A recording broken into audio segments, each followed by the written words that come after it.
বৃদ্ধাশ্রমের সামনে যখন গাড়িটা এসে থামলো, আস্তে আস্তে নামলেন এক বৃদ্ধা। মা, আমি আসছি, প্রত্যেক উইকেন্ডে আমি আসবো।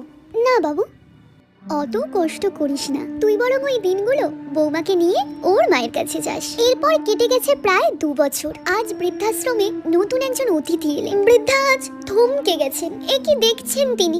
এ তো তার বৌমার নিজের মা। একসময় এনার মন্ত্রণাতেই তো তার সংসার ভেঙে গিয়েছিল। ফোনটা বেজে উঠলো। বাবু, কেমন আছিস রে? শোন না, বৌমাকে একটু ফোনটা দে তো। হ্যাঁ মা, বলুন। তুমি তো কোনোদিন এলে না আমার নতুন জায়গায়।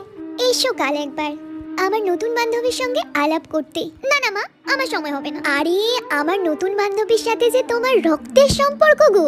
আমার নতুন বান্ধবী তোমার মা। তোমার দাদার সংসারে নাকি তার জায়গা হচ্ছিল না, তাই এখানে রেখে গেছে আজ। আমার ব্যথায় তিনি আজ সমব্যথী গো। আশীর্বাদ করি মা, তোমরা যেন তোমাদের বাড়িতেই আজীবন বাস করতে পারো।